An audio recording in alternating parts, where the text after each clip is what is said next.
This is Martin O'Malley, Commissioner of Social Security, with some good news about the closely watched Social Security Trust Fund.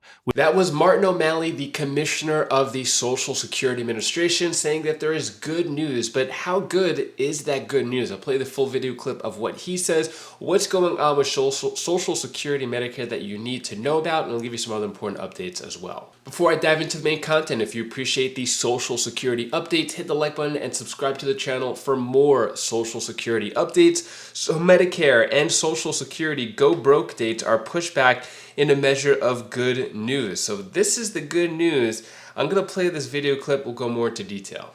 This is Martin O'Malley, Commissioner of Social Security, with some good news about the closely watched Social Security Trust Fund, which, as many of you have read over the last year, faces a benefit reduction event if Congress doesn't act before then.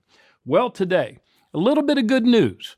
The independent actuary of the Social Security Trust Fund reports that thanks to a stronger economy with greater than expected job and wage growth and low unemployment, the much talked about benefit reduction event has been pushed off from 2034 to 2035. Now, that's a measure of good news for the millions of Americans who depend on Social Security, including the roughly 50% of seniors for whom Social Security is the difference between living in poverty and living with dignity.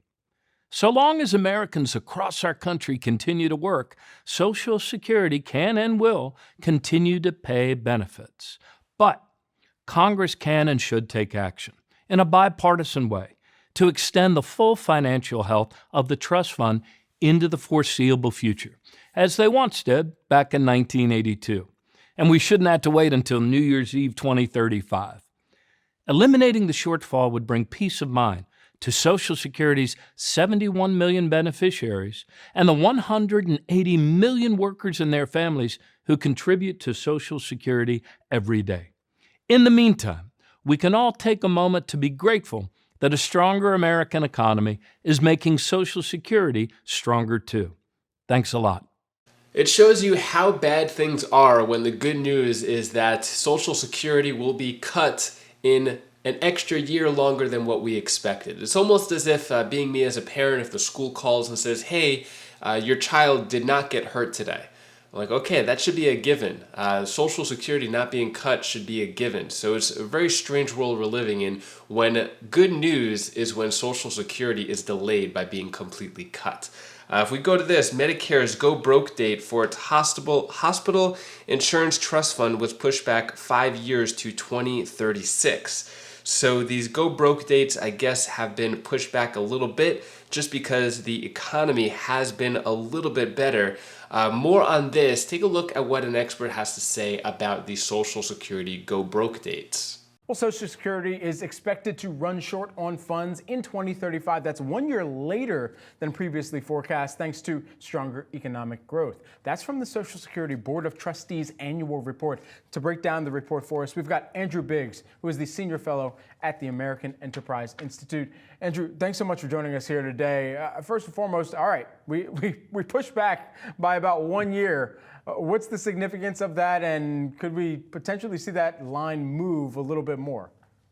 Well, thanks for having me today, Brad. I'm happy to be with you. Yeah, we've seen a 1 year delay in the projected insolvency date of the Social Security Trust Funds. Last year, the trustees thought the funds would run out in 2034. Now they're saying it'd be 2035. So it's been a slight improvement in the system's finances. But still, in 2035, if nothing else is done, benefits would have to be cut across the board by 17%. So this is still a pressing problem with the federal government's largest spending program. What are the factors that contributed most to moving that kind of, and to contributing to that 1 year delta that we've seen now between 2034 and 2035, the new date here? Well, people are familiar with the forces driving Social Security. The trustees project going forward, the aging of the population, of how many retirees we'll have, how the economy will grow. What really happened here was the starting point improved. The economy grew a bit faster over the past year or so than the trustees had previously projected. So you're starting out that projection in a better situation than you were before. So the underlying factors of demographics and population aging haven't changed, but we're in a little better situation today because the economy and employment and wages have been good over the past year or so.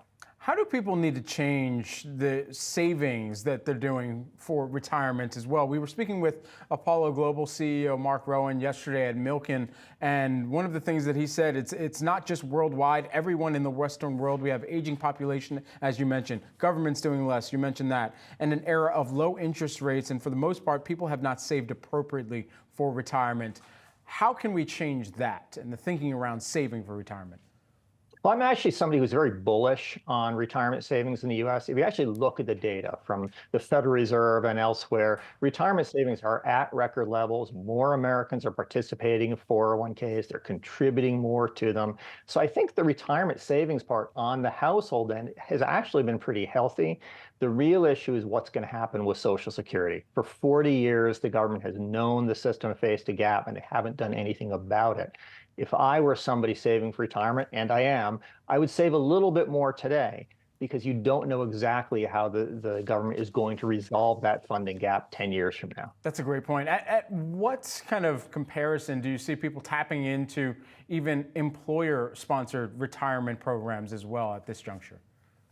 Well, if you look at Bureau of Labor Statistics data, 70% of private sector workers today are offered a retirement plan on the job. If you go back to the 1970s, when traditional defined benefit pensions were at their peak, only 39% of private sector workers were offered a plan. So we do have better coverage today. We have more automatic enrollment in 401ks. People are paying more out of their paychecks. So retiree incomes today are at record levels. Poverty in old age has come down significantly. So really, I think that the private side of the retirement savings story is a really an unrecognized success story, but we still have to get on top of Social Security. And that's a political challenge, not so much as a financial or retirement planning one. How might the general election this year impact that as well, given the political challenge you mentioned? Well, on paper, President Biden and former President Trump have the same position on Social Security. Both oppose any cuts. Now, that's a change because President Trump is a Republican. Republicans, like George W. Bush, have generally favored fixing Social Security by reducing benefits over time. So both presidential candidates have the same position on benefits. The problem is neither of them have proposed the tax increases necessary to keep those promises.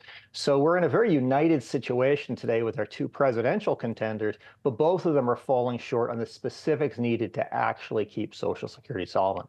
Andrew Biggs, American. What are your thoughts on that? Let me know down in the comments below. And that is all the news that I have for you today. To hopefully brighten your day a bit, here's my daughter Bella's tip of the day. Hi guys, this is the tip of the day. Want me to tell you the one thing that you should do? You should, when you feel bad, take a couple deep breaths in and out. And also, after that, you can realize that things are better. So, bye. If you want to see the plan that is going to give more money for retirees, you're not going to want to miss this video right up here. So click that video now, and I'll see you in that video. Take care, be safe. Thank you for watching.